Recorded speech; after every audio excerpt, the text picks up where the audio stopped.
صل على محمد. Hati-hati, kalau kita ingin terhindar dari fahsya dan mungkar, kita harus mendirikan sholat. Ya. Jangan tinggalkan sholat itu. Ditanya, kemana aja Pak D? Kok nggak pernah ke masjid? Sibuk saya, sibuk cari kerja, sibuk cari nafkah. Nggak sholat Pak D? Ya itu. Siang sibuk, sore kecapean, ya. Maghrib di perjalanan, isya ketiduran, subuh kesiangan, klomis, sehari semalam nggak sholatnya. Hati-hati, hidup hanya sementara, ya. Hidup hanya mampir ngombe, ya. Ngombe kopi, ya. Hidup sementara hanya mampir ngombe. Pergunakan sebaik-baiknya. Jangan sampai kita terlena oleh gemerlapnya dunia, mengejar bayangan yang tidak ada junjungannya, dikejar tanpa menjauh, dikejar tanpa menjauh. Haus dan kehausan, akhirnya gersang, kehidupannya gersang, tidak ada keteduhan di dalam hatinya. Yang dikejar hanya bayangan, fata morgana, janji-janji palsu. Itulah bujuk rayu setan. Jangan sampai kita melupakan sholat yang 5 waktu. Jangan berani-berani kita meninggalkan sholat yang 5 waktu, karena sesungguhnya asal usulnya sholat yang 5 waktu sama halnya dengan asal usulnya kejadian manusia.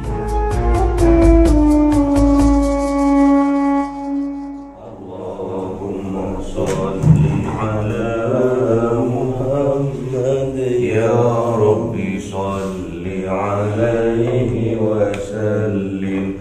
Sallallahu rabbuna ala nuril mubin Ahmad al-Mustafa sayyidil mursalin wa alihi wa sahbihi ajma'in walhamdulillahi rabbil alamin.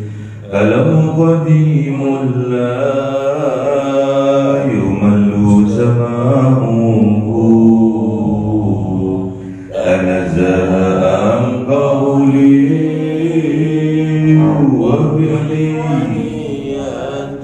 bihi astaghfi min kulli da'i wa nuruhu dalilul qalbi 'inda jali khairati fa ya rabbi mati'ani bi sirri hurufi wa sam'i wa qalbi wa muhlati wa habli falhan wa ilma wa hikmatan wa alis bihi ya Rabbi bil qabri wa salli wa sallim kulla yawmin wa laylatin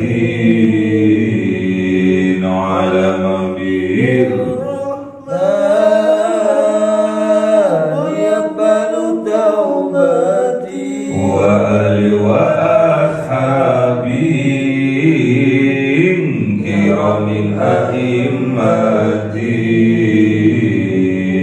bihim yaghfirul ghaffar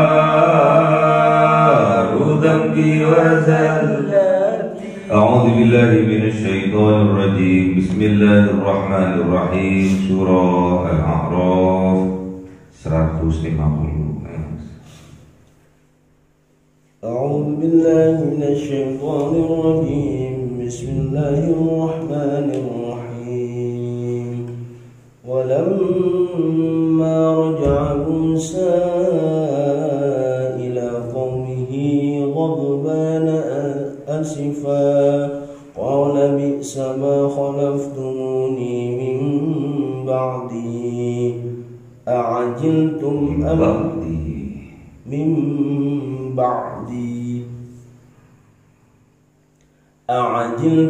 أمر ربكم وألقى الألواح وأخذ برأس أخيه يجره إليه قال ابن إن القوم استضعفوني وكادوا يقتلونني فلا تشمت بي الأعداء ولا تجعلني مع القوم الظالمين. صدق الله العظيم. أعوذ بالله من الشيطان الرجيم. بسم الله الرحمن الرحيم. قال رب اغفر لي ولأخي وأدخلنا في رحمتك وأنت أرحم الراحمين. صدق الله العظيم. Bismillahirrahmanirrahim. Walamma, dan ketika roja'ah kembali Musa, kanjeng Nabi Musa, ila qaumihi, kepada kaumnya, ghadbana, dalam keadaan marah, asifa, dan kecewa. Jadi setelah kanjeng Nabi Musa bermunajat dari 30 malam disempurnakan 10 malam menjadi 40 malam, kemudian kanjeng Nabi Musa mendapatkan lembaran-lembaran alwah, lembaran-lembaran dari Taurat. Kemudian kanjeng Nabi Musa tatkala bercakap-cakap dengan Allah, kanjeng Nabi Musa mendapatkan bocoran informasi dari Allah bahwasanya kaumnya telah mendurhakainya, bahwa kaumnya kembali kepada kesesatan, kaumnya kembali kepada kemusyrikan, yaitu menjadikan patung dari perhiasan emas berupa patung anak sapi. Kemudian apa yang terjadi? Walamma raja'a Musa, dan ketika datang kembali kanjeng Nabi Musa ila qaumihi, kepada kaumnya, ghadbana, dalam keadaan yang luar biasa marahnya, asifa, kekecewaan yang amat sangat. Qala, dawuh kanjeng Nabi Musa alaihissalam,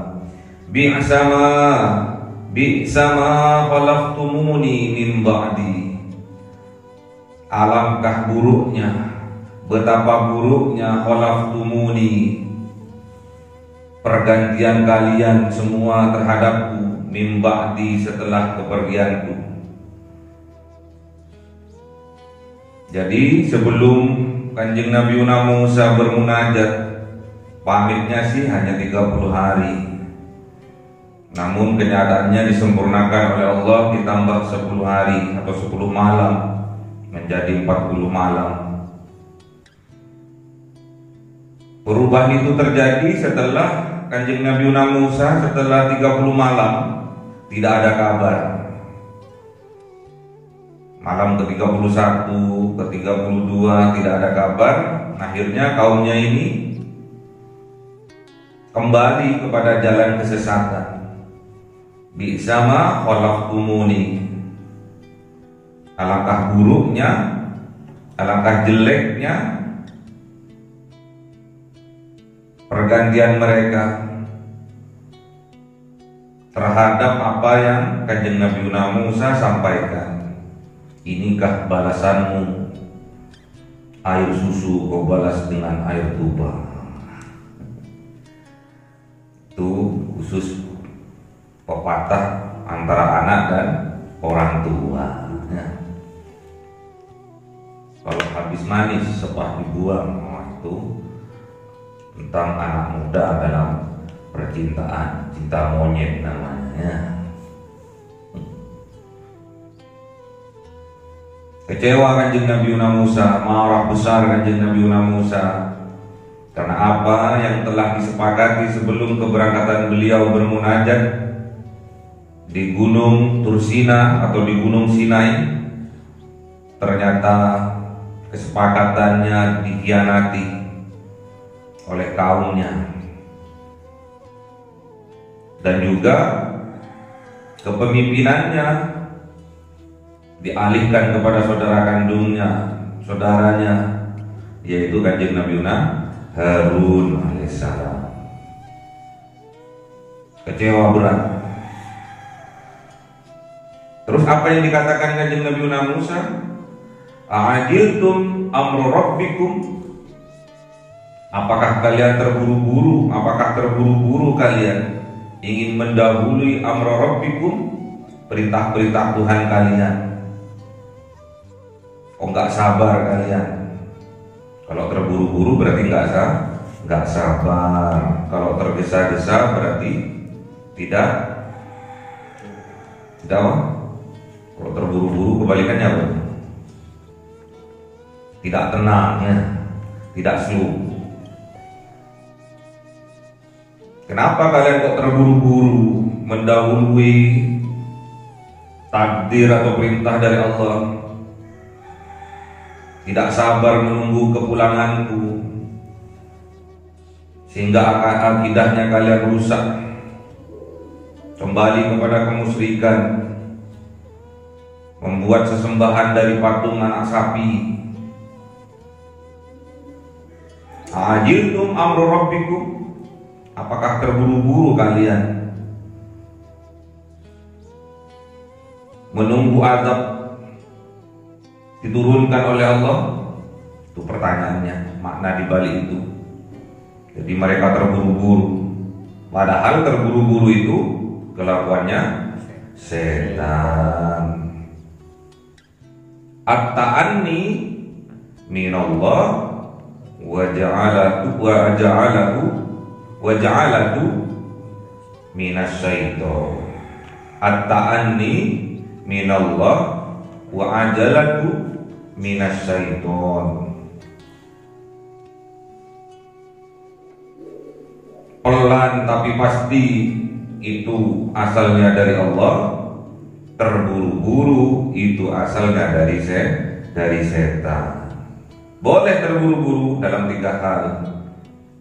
Yang pertama, terburu-buru untuk menguburkan jasad seseorang. Yang kedua, terburu-buru untuk membayar hutang. Yang ketiga, terburu-buru untuk menikahkan anak perawannya yang sudah ingin menikah. Itu yang diperbolehkan. Untuk bergesa-gesa, untuk terburu-buru, ada 3 hal kata baginda Rasulullah. Yang pertama, terburu-buru untuk menguburkan jasad atau mayit seseorang. Yang kedua, terburu-buru untuk membayar hutang. Yang ketiga, terburu-buru atau menyegerakan menikahkan anak perawannya yang sudah ingin menikah. Boleh terburu-buru. Kemudian apa yang dilakukan oleh Kanjeng Nabi Musa? Wa alqal alwaha, dan melempar atau membanting alwah-alwah kitab Taurat, lembaran-lembaran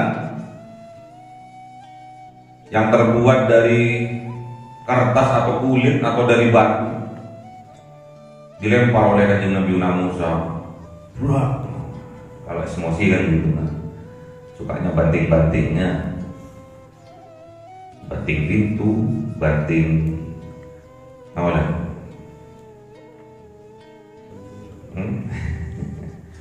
Banting gelas, banting piring, apa sudah keluarga besok gitu. Kayak bojone ngamukan, banting-banting, piringnya dibanting. Kalau sampean kalau punya bojo besok suka banting-banting, sampean nggak usah balas banting-banting, cuma tinggal dibanting aja istrinya ya, banting ke kasur. Nah, apa yang terjadi setelah membanting arwahnya itu? Wa akhadha bi ra'si akhihi, kemudian Kanjeng Nabi Musa mengambil kepala saudaranya itu, Kanjeng Nabi Harun, dipegang kepalanya oleh Kanjeng Nabi Musa. Kayak bola basketnya dipegang. Dan kemudian apa yang terjadi? Ya jurruhu, kemudian jenggotnya juga ditarik ilaihi kepadanya. Saking marahnya, ya, makanya nggak boleh marah-marah. Ya. Memang Kanjeng Nabi Musa ini terkenal dengan tempat apa? Pemarah, temperamen apa? Temperamen. Ah, pokoknya gitu. Terkenal dengan suka marah, padahal enggak. Beliau itu tegas. Ya. Dipegang kepalanya Kanjeng Nabi Harun oleh Kanjeng Nabi Musa, kemudian jenggotnya juga ditarik. Piye awakmu ngono. Wis tak pasrahno. Tampuk pimpinan kok enggak dijalankan dengan sebaik-baiknya.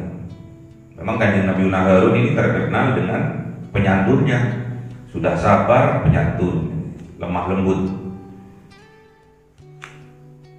Kalau Kanjeng Nabi Musa terkenal dengan tegas dan gagah. Kanjeng Nabi Musa itu gagah. Pernah suatu saat melerai orang yang sedang berkelahi, didorong oleh Kanjeng Nabi Musa, mati itu yang didorong. Ada doanya, ada. Kalau didorong mati. Doanya Kanjeng Nabi Musa, ya. Cocok untuk Banser. Tapi Banser yang sabar, ya. Kalau Bansernya nggak sabar, mati semua orang. Qala ibnu Ummah, berkata Kanjeng Nabi Harun, wahai anak ibuku.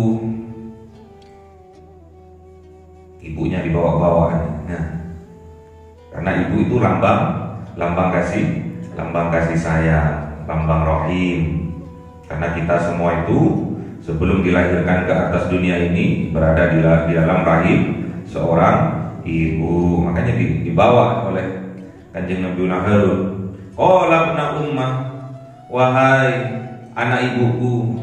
Padahal wahai saudaraku sama aja, tapi ini dibawa-bawa ibunya. Kenapa? Biar rohimnya, sayangnya muncul di situ. Makanya kalau ibu-ibu itu terkenal dengan perasaannya, disentuh perasaannya. Jadi Kanjeng Nabi Harun memanggil Kanjeng Nabi Musa ini dengan wahai anak ibuku.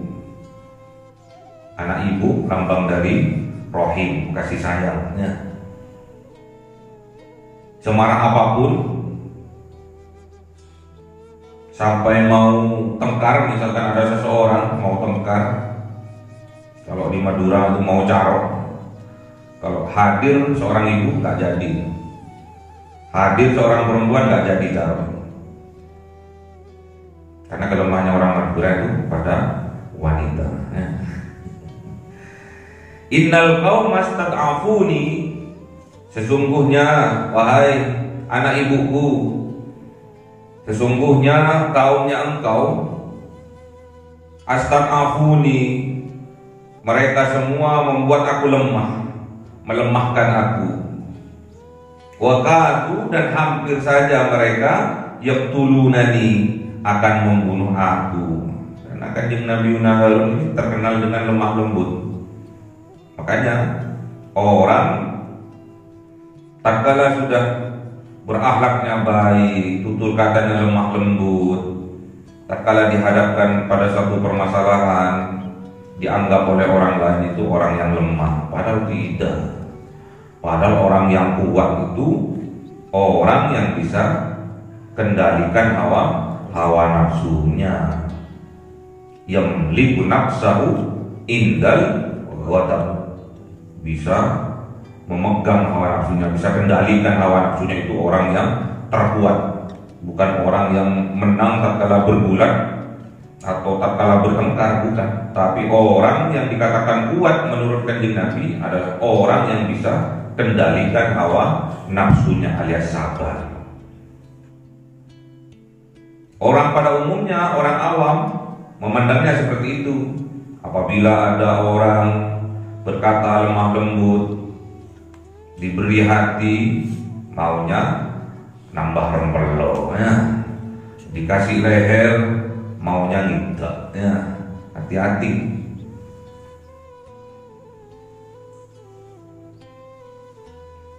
Karena Kanjeng Nabi Harun ini terkenal dengan lemah lembutnya, jadi dientengkan oleh orang-orang. Hampir saja katanya, yaqtulunani, hampir saja aku dibunuh oleh mereka. Nah, kurang ajar, kiai ini dibunuh, kiai ini kali dibunuh, kurang ajar. Kaum yang durhaka pada nabinya.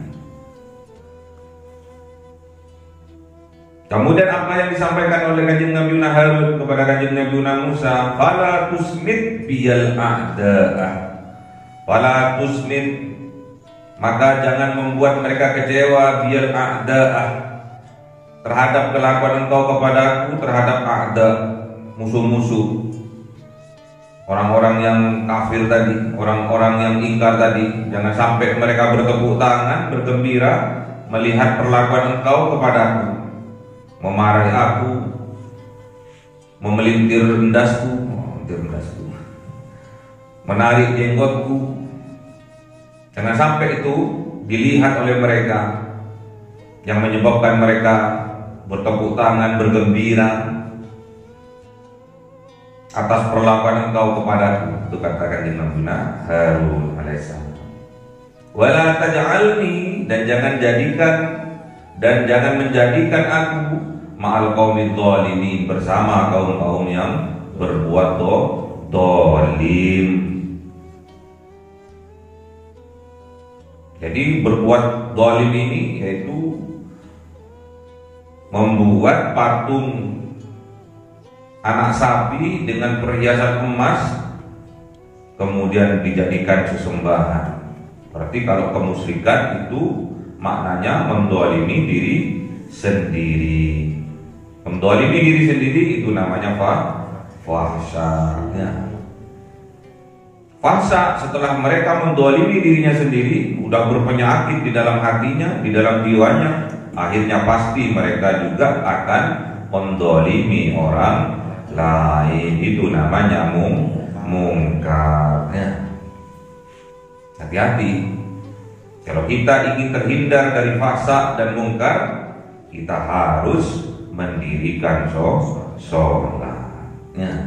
Jangan tinggalkan sholat itu. Ditanya, kemana aja Pak D? Kok nggak pernah ke masjid? Sibuk saya, sibuk cari kerja, sibuk cari nafkah. Nggak sholat Pak D? Nah ya itu, siang sibuk, sore kecapean, maghrib di perjalanan, isya ketiduran, subuh kesiangan, klomis, sehari semalam nggak sholatnya. Hati-hati, hidup hanya sementara, hidup hanya mampir ngombe kopi. Hidup sementara hanya mampir ngombe. Pergunakan sebaik-baiknya. Jangan sampai kita terlena oleh gemerlapnya dunia, mengejar bayangan yang tidak ada junjungannya, dikejar tanpa menjauh, dikejar tanpa menjauh. Haus dan kehausan akhirnya gersang, kehidupannya gersang, tidak ada keteduhan di dalam hatinya. Yang dikejar hanya bayangan, mata morgana, janji-janji palsu. Itulah bujuk rayu setan. Jangan sampai kita melupakan sholat yang 5 waktu. Jangan berani-berani kita meninggalkan sholat yang 5 waktu, karena sesungguhnya asal usulnya sholat yang 5 waktu sama halnya dengan asal usulnya kejadian manusia. Qala dawu kanjeng Nabi Musa, Rabbil firli, ya Rabb, ampuni aku, wali ahi, dan juga ampuni saudaraku kanjeng Nabi Harun, wa adkhilna, dan masukkanlah kami fi rahmatika, ke dalam rahmatnya Engkau ya Rabb. Jadi bukan minta diberi rahmat, namun minta dimasukkan ke dalam rahmatnya Allah. Kalau minta diberi rahmat dikasih titik. Tapi kalau udah masuk ke dalam rahmatnya Allah, besar, banyak, tenggelam kita dalam rahmatnya Allah. Wa anta arhamur rahimin, dan Engkau ya Rabb arham, maha kasih sayang, maha penyayang, ar-rahimin, dari semua penyayang. Jadi Allah itu maha penyayang dari semua yang penyayang. Jadi minta kepada Allah. Kalau kita sudah sadar bahwa kita itu salah, kita minta ampun kepada Allah, minta diampuni dosa-dosa kita yang telah kita lakukan, minta diampuni. Bukan cuma minta ampun untuk diri kita sendiri, juga kita mintakan ampun untuk saudara-saudara kita. Gimana doanya? Kalau mintakan ampun diri sendiri dan orang lain, saudara-saudara kita, Allahumma ighfir lana dzunubana wa li ikhwanina. Jadi minta ampun itu bukan hanya diri sendiri, tapi juga mintakan ampun saudara-saudara seiman dan seislam. Kalian sholat tahajud, sholat taubat, beristighfar, jangan lupa sisipkan doa ampunan terhadap saudara-saudara kita. Jangan untuk diri sendiri tok, itu egois ya, egois. Jangan egois jadi orang. Mintakan ampun diri kita, kemudian saudara-saudara kita. Mintakan ampun diri kita, kemudian orang tua kita. Mintakan ampun diri kita, kemudian guru-guru kita. Mintakan ampun diri kita, kemudian saudara-saudara seislam, seiman. Mintakan ampun. Kita sudah beristiqomah, diajari kita oleh guru-guru kita. Setiap kita sholat 5 waktu, kita diajari untuk beristighfar untuk diri kita sendiri dan juga orang tua kita. Astaghfirullahaladzim li wali walidayya. Astaghfirullahaladzim li wali walidayya. Itu istighfar untuk diri kita sendiri dan istighfar untuk kedua orang tua. Ada juga astaghfirullahaladzim li ustadi, untuk para guru kita, ustad-ustad kita, kiai-kiai kita. Ada juga astaghfirullahaladzim lil muslimin wal muslimat. Mintakan ampun diri kita sendiri dan juga saudara-saudara kita sesama muslim. Astaghfirullahaladzim lil mu'minin wal mu'minat. Mintakan ampun juga terhadap saudara-saudara kita seiman, mukminin dan mukminah. Kita sudah diajari, kita sudah beristiqomah mengerjakan itu semua. Itulah bentuk privat kita. Dengan kita beristiqomah Itulah modal untuk kita agar kita dimenangkan oleh Allah.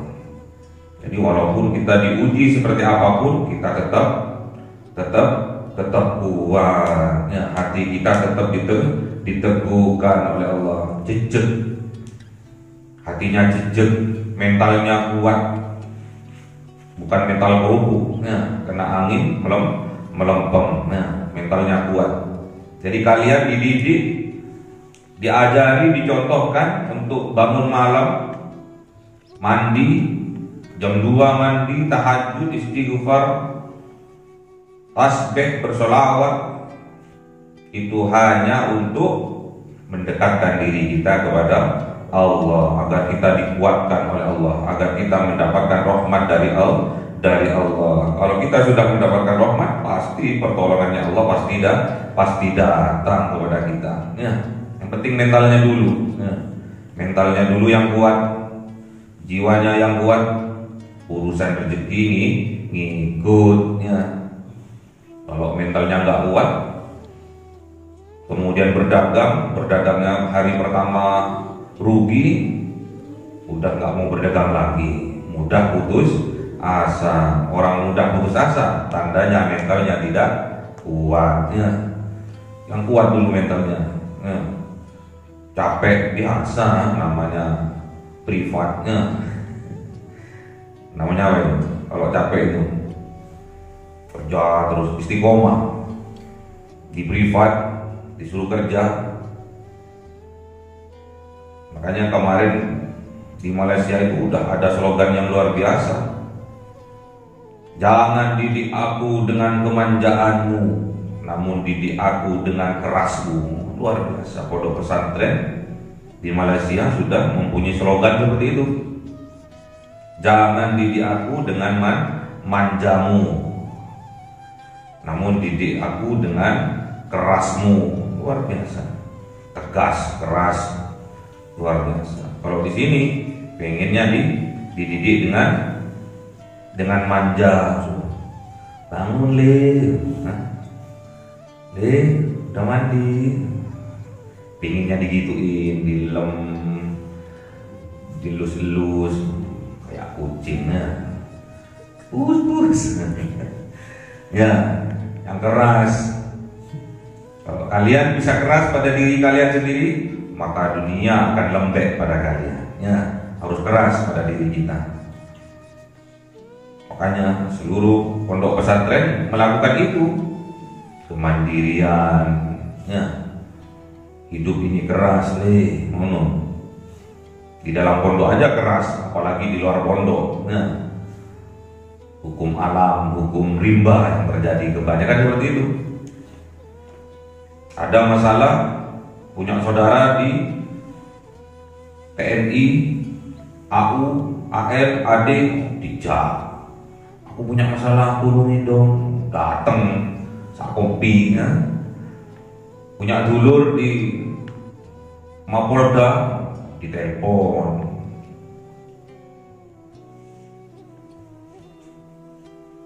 Kalau kami dididik untuk telepon Allah saja, ya. Telepon Allah saja, ya. Tapi jangan ikut yang kemarin pas hari raya itu loh. Saya hari raya duluan, hari Jumat, karena saya sudah telepon Allah. Jangan sampai niru-niru gitu. Makomnya beda, ya. Sana makomnya mungkin sudah dekat sama Allah, kita masih jauh, ya. Nggak ada seujung kuku, ya. Jadi jangan rendahkan diri kita dengan bergantung kepada sesama makhluk, ya. Jangan rendahkan diri kita bergantung kepada sesama makhluk. Kita diajarkan bertauhid oleh Allah di dalam surat Al-Ikhlas, Qul huwallahu ahad, Allahus somad. Itulah ketinggian pangkat kita tatkala kita bergantung hanya kepada Allah. Ojo aja bolo-bolo nih, ya. Punya kasus, punya masalah, bolo-bolo nih diundang, ya.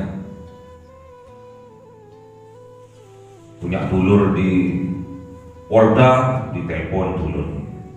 Punya dulur di mana? tentara. Pokoknya diteleponi kabeh. Apa itu semua? Menampakkan kecongkakannya, menampakkan kesombongannya. Apakah mereka tidak tahu janji Allah terhadap orang-orang yang menyombongkan dirinya, yang menyongkakkan dirinya, berbuat takabur, pastinya akan menolak kebenaran dan meremehkan orang lain, merendahkan orang lain, menganggap enteng orang lain. Dikasih hati minta rempelok, dikasih leher kok malah tidak. Bangkit kita sebagai orang yang beriman. Telepon jawab, telepon Gusti Allah lewat sholat kita ya. Gak WA-an, repot. Kalau ditanya WA, ditanya Messenger, repot nantinya. Telepon Gusti Allah melalui Ji Samsu, repot lagi nanti. 2, 3, 4. 2 itu apa? Subuh. 3 itu apa? Maghrib. 4 itu apa? Zuhur, asar, isya, doanya. Gitu ya. Jadi jangan rendahkan kita dengan bergantung kepada sesama makhluk, tapi kuatkan diri kita bergantung kepada Allah. Kalau kita sudah dekat dengan Allah, pasti pertolongannya Allah pasti datang. Kalau sudah pertolongannya Allah sudah datang, pasti semua orang-orang berbondong-bondong akan masuk ke dalam Islam. Islam itu lambang keselamatan, lambang kesejahteraan, lambang kedamaian. Juga orang meninggal juga Islam. Jangan sampai kita meninggal dunia dalam keadaan tidak Islam. Ittaqullah haqqa tuqatih wala tamutunna illa wa antum muslimun. Semoga kita ditakdirkan oleh Allah Subhanahu wa taala meninggal wafat dalam keadaan Islam, bisa mengucapkan kalimat tauhid la ilaha illallah di akhir hayat kita. Insya Allah kita dijamin masuk surga. Mangkana fi akhir kalamihi la ilaha illallah dakhalal jannah. Allahumma arhamna bil Qur'an waj'alhu lana imama wa nura wa huda wa rahmah. Allahumma dzakkirna minhu ma nasina wa 'allimna minhu ma jahilna warzuqna tilawatahu ana al-laili wa atrafan nahar waj'alhu lana hujjatan ya rabbal alamin. Cahaya 1000 bulan yang dimasukkan oleh malaikat ke dalam hati seorang hamba pilihan atas perintah Tuhannya, memancar dengan dahsyat penuh cinta, menembus relung-relung jiwa yang gelap penuh nista, berubah menjadi terang penuh kasih sayang. Itulah Lailatul Qadar.